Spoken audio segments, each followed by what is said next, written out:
Hello everyone, welcome to my channel. हमने उस दिन स्टार्ट किया था why did Soviet Union disintegrate. तो इसे ही हमें आज फर्दर कंप्लीट करना था, फर्दर इसको डिस्कस करना था। हमें एक एक पॉइंट्स हम इसके बारे में पढ़ रहे थे, इसके रीजंस के बारे में कि क्यों सोवियत यूनियन का डिसइंटीग्रेशन हुआ। बिफोर वी स्टार्ट, मैं फिर से वही बात अपनी दोहराना चाहूँगी। Please do like and subscribe my channel, and if you have any sort of query you can ask me directly in the comment section. And also I have given the link of my Insta ID in my previous video. You can see it from there, or I will give the link today also in this video, also in this video's description box. Okay, so let's get started without wasting any further time. Okay, so why did Soviet Union disintegrate. कल हमने क्या discuss किया था? कल हमने ये discuss किया था यहाँ पर कि ये देखो तुम, पहले तो ये पॉलिटिकल इंस्टेबिलिटी एक रीज़न थी कि पॉलिटिकली बहुत ज़्यादा मतलब गंदी कंडीशन में था सोवियत यूनियन। लोगों को अनअकाउंटेबल था, लोग उससे परेशान हो चुके थे, मतलब तकलीफ़ में आ गए थे। 70 ईयर्स तक एक तो उसने राज किया सोवियत यूनियन पे, और वो लोगों की तकलीफ़ें सुनता नहीं था, लोगों की परेशानियों को सॉल्व करता नहीं था। तो एक तो ये कारण बना, और दूसरा कारण तुम ये कह सकते थे कि तुम्हारी इकोनॉमिकली बहुत ज़्यादा बैकवर्ड था सोवियत यूनियन, एक ये रीज़न बना। तो इन्हीं दो चीज़ों की वजह से वहाँ की एडमिनिस्ट्रेशन हो गई स्टैग्नेंट, ब्यूरोक्रेट्स को बहुत ज़्यादा प्रिविलेजेस, कॉमन सिटीजन्स को कोई भी प्रिविलेजेस नहीं, कोई भी राइट्स नहीं। तो इन सारी रीज़न की वजह से डिसइंटीग्रेशन हुआ। अभी हमने यहाँ तक पढ़ा था। अब देखो नेक्स्ट रीज़न, देखो नेक्स्ट रीज़न ये दिया हुआ है कि गोर्बाचोव ने रिफॉर्म्स इनिशिएट किए थे, जो कि मैंने तुम्हें पहले भी बताया था। Perestroika and glasnost, very very very important question from the point of view of board exams. Okay, ठीक है ना? तो इसे बिल्कुल मार्क कर लेना और भूलना नहीं इसका नाम। ओके, ये बोर्ड एग्जाम्स में क्वेश्चंस हमेशा आते हैं। अगर तुम्हारे इस साल हुए तो ज़रूर आएगा ये वाला क्वेश्चन, ये मैं गारंटेड बोल रही हूँ तुम्हें। ठीक है, चलो। अब यहाँ पे इसने रिफॉर्म्स इनिशिएट किए, तो इसने जो रिफॉर्म्स अपने इनिशिएट किए थे, इसकी वजह से सोवियत सिस्टम में कुछ प्रॉब्लम्स हो गई।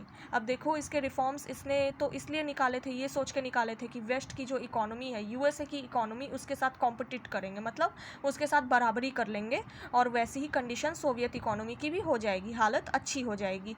पॉलिटिकल जो भी प्रॉब्लम्स आ रही हैं, या फिर जो भी ये राइट्स की, प्रिविलेजेस की प्रॉब्लम, तुम्हारी फाइनेंशियल प्रॉब्लम, मिलिट्री प्रॉब्लम, या जो भी प्रॉब्लम, जिस तरीके की भी परेशानी है, सारी प्रॉब्लम्स उन रिफॉर्म से सॉल्व हो जाएंगी। बट ऐसा हुआ नहीं। कुछ लोगों को यहाँ पर गुस्सा आने लगा। रीजन क्या था गुस्सा आने का? अब देखो रिफॉर्म्स इनिशिएट हो रहे हैं, रिफॉर्म्स तो बेनिफिट ही करेंगे ना। Reforms obviously, it's but obvious कि रिफॉर्म्स अगर इनिशिएट हुए हैं तो उससे बेनिफिट ही होगा। और गोर्बाचोव फ़ायदे के लिए ही सोच रहा था कि सोवियत का फ़ायदा हो, वहाँ पे जितनी भी प्रॉब्लम्स है वो प्रॉब्लम सॉल्व हो जाएँ, सारी चीज़ें अच्छी हो जाएँ। तो अब ऐसा क्या हुआ कि रिफॉर्म्स इनिशिएट हुए और डिसइंटीग्रेशन हो गया। रिफॉर्म्स का भी एक रोल रहा डिसइंटीग्रेशन के अंदर, ऐसा क्या रहा? ये सवाल ज़रूर उठना चाहिए तुम्हारे मन में अगर तुम चैप्टर को ध्यान से पढ़ रहे हो तो। अब देखो ये रीज़न रहा यहाँ पर कि कुछ लोगों को गुस्सा आने लगा। गुस्सा किस बात का आने लगा? कि गोर्बाचोव को और जल्दी अपने रिफॉर्म्स इनिशिएट करने चाहिए थे, फटाफट उसे काम करना चाहिए था, वो बहुत स्लो चल रहा है। अगर उसने पहले रिफॉर्म्स इनिशिएट किए होते तो इतनी गंदी कंडीशन नहीं होती, अच्छी हालत रहती, और डेवलपमेंट पहले ही हो जाती, सारी चीज़ें अच्छे उससे हो जाती, ऐसा लोगों ने सोचा। बट गोर्बाचोव बहुत धीरे चल रहा है, लोगों के दिमाग में ये था। तो एक ये रीज़न कह सकते हो कि कुछ लोगों को इस बात पे गुस्सा आ रहा था। तो ये कैसे लोग होंगे? ये नेशनलिस्ट मेंटालिटी के लोग होंगे जो देश का भला चाहते थे। अब दूसरे लोग थे कम्युनिस्ट पार्टी हार्डलाइनर्स। कम्युनिस्ट पार्टी हार्डलाइनर्स को लग रहा था डर कि वो अपनी सारी प्रिविलेजेस और पावर खो बैठेंगे इस गोर्बाचोव की वजह से, क्योंकि वो अपना सारा रूल, अपनी जो भी अथॉरिटी, जो भी अपना पावर है, वो खो बैठेंगे गोर्बाचोव के रिफॉर्म्स की वजह से। अगर वो पॉलिटिकल रिफॉर्म्स ले आएगा, ओपननेस ले आएगा, लिबर्टी ले आएगा, तो क्या होगा? ऑब्वियस है कि ये कम्युनिस्ट पार्टी हार्डलाइनर्स अपना जो भी है, अपनी पावर, अपनी अथॉरिटी खो बैठेंगे।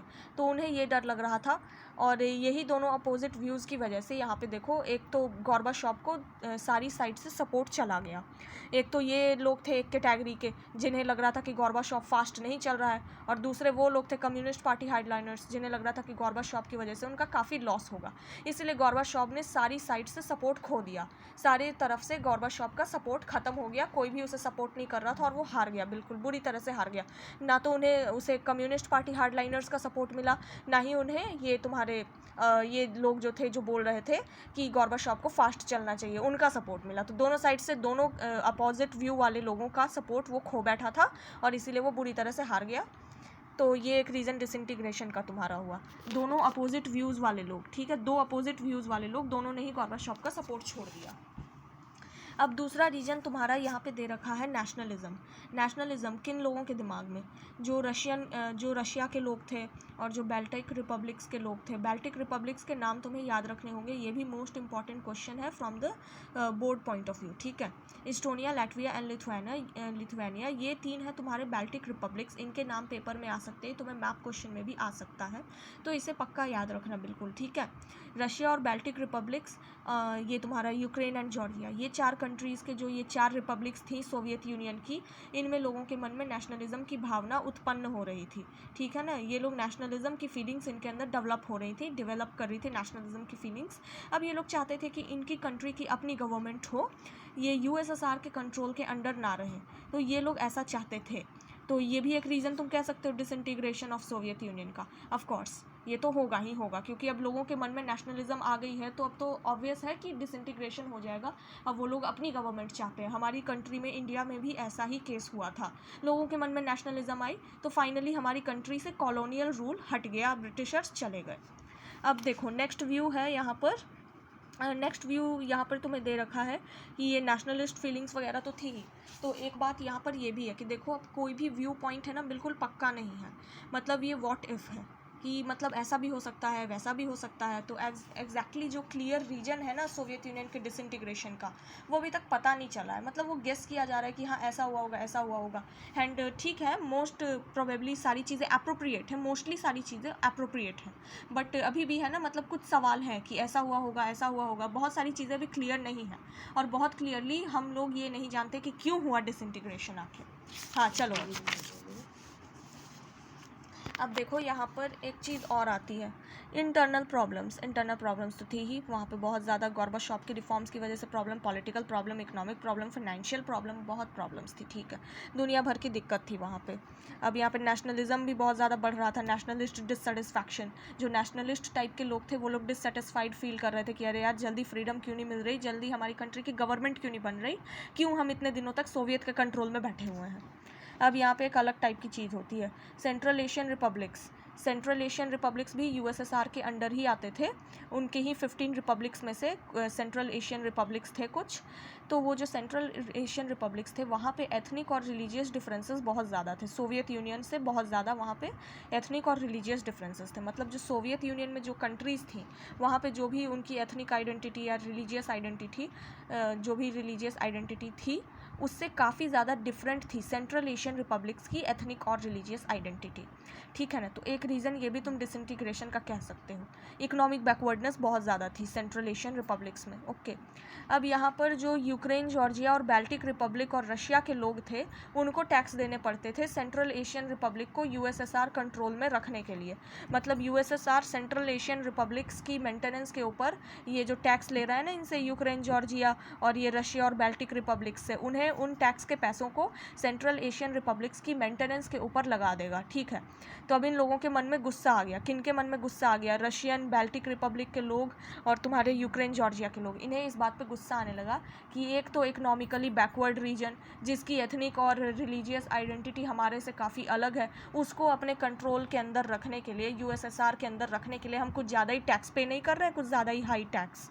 तो ये गुस्से का कारण बन गया इनका, ठीक है। तो यही कुछ रीज़न्स हैं, ये रीज़न्स माने जाते हैं कि सोवियत यूनियन के डिसइंटीग्रेशन के लिए बहुत ज़्यादा काफ़ी हद तक यही रीज़न्स थे, यही कारण रहे। इसी वजह से सोवियत यूनियन का डिसइंटीग्रेशन हो गया। काफ़ी हद तक इन्हीं कारणों का, इन्हीं रीज़न्स का रोल था वहाँ पर, ठीक है।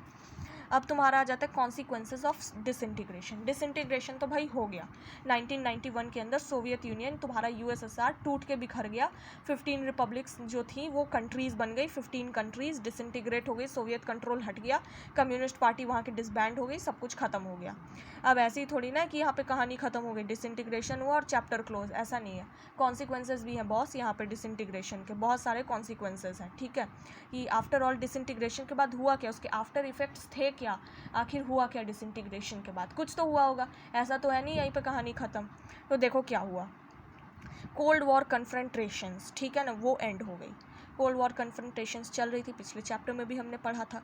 यूएस और यूएसएसआर के बीच में लड़ाई चल रही थी, कोल्ड वॉर चल रही थी, पंगा चल रहा था उनके बीच में, ठीक है। तो उस पंगे का हो गया एंड, क्योंकि अब यूएसएसआर तो बचा नहीं, यूएसएसआर तुम्हारा डिसबैंड हो गया, ख़त्म हो गया, डिसइंटीग्रेट हो गया, यूएसएसआर तो बचा ही नहीं। तो अब किसके साथ कोल्ड वॉर चलेगी? यूएस की। अकेले तो लड़ाई करेगा नहीं, लड़ाई करने के लिए दो लोग चाहिए होते हैं ना, अब एक तो है ही नहीं, तो दूसरा अकेले तो लड़ेगा नहीं, ठीक है। तो इस वजह से कोल्ड वॉर कन्फ्रंटेशन इनकी ख़त्म हो गई। जो इनका आइडियोलॉजिकल डिस्प्यूट चल रहा था कि सोशलिज्म बेटर है या फिर तुम्हारी कैपिटलिज्म बेटर है, वो एक एंड पे आ गया, क्योंकि अभी ये कोल्ड वॉर ही ख़त्म हो गई। जब इनकी लड़ाई ही ख़त्म हो गई तो आइडियोलॉजिकल डिस्प्यूट किस बात का, किसकी आइडियोलॉजी बेटर है किसकी नहीं है, ये बात कहाँ से आएगी अब बीच में, क्योंकि ये तो ख़त्म हो गया ना, यूएसएसआर ख़त्म, उसकी आइडियोलॉजी ख़त्म, उसकी गवर्नमेंट ख़त्म, मतलब कुछ भी नहीं है अब, ठीक है।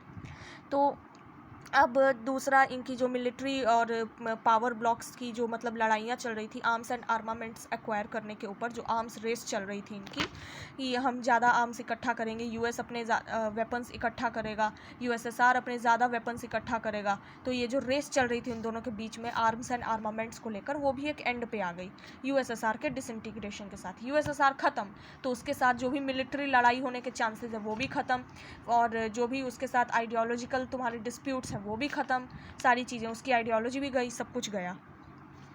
अब सेकेंड जो है, power relations in world politics changed and therefore the relative influence of ideas and influence, ये आइडियाज़ एंड इंस्टीट्यूशंस। अब देखो यहाँ पे इसके सेकंड कॉन्सिक्वेंस ये आया कि देखो अब यूएसएसआर तो हो गया डिसइंटीग्रेट, एक आइडियोलॉजी तुम्हारी ख़त्म हो गई, कम्युनिज्म की ख़त्म हो गई, मतलब यूएसएसआर डिसइंटीग्रेट। अब बचा तुम्हारा एक ही पावर ब्लॉक यूएस। अब या तो दो कंडीशंस है, या तो जो यूएस है वो पूरे वर्ल्ड पर डोमिनेट करेगा और यूनिपोलर वर्ल्ड बना देगा एक, ये मैंने तुम्हें पहले भी बताया था, बाईपोलर और यूनिपोलर, ठीक है ना। बाईपोलर वो होता है, बाईपोलैरिटी का मतलब होता है कि जब दो सुपर पावर्स रूल करती हैं, डोमिनेट करती हैं पूरी दुनिया के ऊपर, दो सुपर पावर्स। यूनिपोलर का मतलब होता है बाईपोलैरिटी, बाईपोलर, वही बाईपोलर बाईपोलैरिटी एक ही बात है, दो सुपर पावर्स रूल कर रही हैं पूरी दुनिया के ऊपर। यूनिपोलर मतलब एक सुपर पावर रूल कर रही है पूरी दुनिया के ऊपर। तो अब या तो यूनिपोलर वर्ल्ड बनेगा जिसमें यूएसए जो है वो पूरी दुनिया को डोमिनेट करेगा, या फिर तुम्हारा मल्टीपोलर वर्ल्ड बनेगा जिसमें बहुत सारी कंट्रीज़ होंगी जो डोमिनेट करेंगी पूरी दुनिया को, ठीक है। बहुत सारी कंट्रीज़ डोमिनेट करेंगी, सब कंट्रीज़ ही अपनी अपनी आइडियोलॉजी लेकर डोमिनेट करेंगे, ठीक है। तो दो ही चांसेस थे, लेकिन अब हुआ क्या कि यूएस जो है वो यूएस के साथ एक यूनिपोलर वर्ल्ड बन गया। ओके, यूएस डोमिनेट करने लगा पूरी दुनिया को, और यही स्टार्टिंग थी यूएस हेजीमनी की। वैसे तो तुम्हारा यूएस हेजीमनी का चैप्टर हो चुका है डिलीट, बट इसके बारे में तुम थोड़ा सा यूएस हेजीमनी में से थोड़ा सा पढ़ोगे, बाइपोलैरिटी के अंदर वो तुम्हारा इंक्लूड हुआ है, ठीक है ना। वो तुम्हारी गल्फ वॉर है थर्ड चैप्टर के अंदर यूएस हेजीमनी में, जो तुम इसमें पढ़ने वाले हो इस चैप्टर में। तो ये ख़त्म होती मैं तुम्हें पढ़ा दूँगी, इसी चैप्टर के साथ वो एडेड है, ठीक है। वो सिंगल चैप्टर एक बना दिया गया है। अब देखो यहाँ पे यूएस हेजीमनी की स्टार्टिंग हो जाती है इसी पॉइंट पर। ओके, यूएसए डोमिनेट करने लग गया पूरी दुनिया को यहाँ पर आकर, कैपिटलिस्ट इकोनॉमी उसने बना दी कि अब पूरी दुनिया जो है कैपिटलिज्म फॉलो करेगी, कैपिटलिज्म सब कुछ मतलब डोमिनेट करेगा, ऐसा होगा, कैपिटलिस्ट वर्ल्ड एक बनेगा। वर्ल्ड बैंक और आईएमएफ जो तुम्हारे दो इंटरनेशनल इंस्टीट्यूशंस हैं, इंटरनेशनल मॉनेटरी फंड और तुम्हारा वर्ल्ड बैंक, ये तुम्हारे दो इंटरनेशनल इंस्टीट्यूशंस हैं। इनका यहाँ पे क्या रोल था, ये देते थे लोन, ये उन कंट्रीज़ को लोन देते थे जो कम्युनिस्ट कंट्रीज़ थी और अब कैपिटलिस्ट बनने वाली थी। मतलब ट्रांजिशन के लिए ये लोग पैसे देते थे कि हाँ तुम अपनी ना इकोनॉमी को अपनी इकोनॉमी को ट्रांसफ़र कर लो, अब तुम कम्युनिस्ट से कैपिटलिस्ट बन जाओ, हम तुम्हें पैसे दे रहे हैं। तो ये पैसे देते थे, फाइनेंशियली हेल्प करते थे ट्रांजिशन में, ट्रांजिशन के प्रोसेस में, ये जो ट्रांजिशन होता था उस प्रोसेस में ये लोग हेल्प करते थे कि अब कैपिटलिज्म तुम लोग फॉलो करने लग जाओ, कैपिटलिज्म में तुम्हारा ट्रांजिशन हो जाए। तो यही काम ये करते थे, पैसे वगैरह दे के। पैसे देने से फाइनेंशियल हेल्प होगी, क्योंकि अब अचानक से वो अपनी इकोनॉमिक सिस्टम को चेंज करेंगे, कम्युनिज्म से आ रहे हैं वो लोग किस पर, कैपिटलिज्म पे, थोड़ा तो मतलब प्रॉब्लम होगी ना फाइनेंशियल, तो फाइनेंशियल उन्हें लोन्स मिलेंगे, ठीक है। अब थर्ड चीज़ क्या हुई, end of Soviet bloc meant emergence of many new countries. अब सोवियत ब्लॉक एंड हो गया तो उसके अंदर से निकली क्या, कंट्रीज़ निकली ऑब्वियसली बहुत सारी, 15 रिपब्लिक्स को मिलाकर तुम्हारा एक यूएसएसआर था। अब वो यूएसएसआर हो गया था डिसइंटीग्रेट, तो अब तुम्हारा ये क्या बचा, 15 रिपब्लिक्स अलग हो गई और 15 नई नई कंट्रीज़ आ गई। अब ये सारी कंट्रीज़ इनकी अपनी एस्पिरेशंस, अपनी चॉइसेस थी, अपने ही सब कुछ थे। अब ये जो तुम्हारे बेल्टाइक और ईस्ट यूरोपियन स्टेट्स थे, ये चाहते थे कि ये यूरोपियन यूनियन को ज्वाइन करके नाटो अलायंस के पार्ट बन जाए, नॉर्थ अटलांटिक ट्रीटी ऑर्गेनाइजेशन के। इनका ये इंटरेस्ट था, क्योंकि देखो यार, वो 15 कंट्रीज़ पहले तो यूएसएसआर के डोमिनेशन के अंडर थी, तो उन्हें वही करना पड़ता था जो यूएसएसआर की गवर्नमेंट चाहती थी उनसे। बट अब ये लोग आज़ाद हो चुके थे, यूएसएसआर के डिसइंटीग्रेशन के साथ ये लोग हो चुके थे आज़ाद। तो अब इनके पास चॉइस थी अपने ड्रीम्स और एस्पिरेशंस को फॉलो करने की। अपने जो भी इनके एस्पिरेशंस और इनकी जो भी चॉइसेस थी, उन्हें ये लोग आगे लेकर चल सकते थे, उन्हें फॉलो कर सकते थे। तो बाल्टिक और ईस्ट यूरोपियन स्टेट्स चाहते थे नाटो का पार्ट बनना।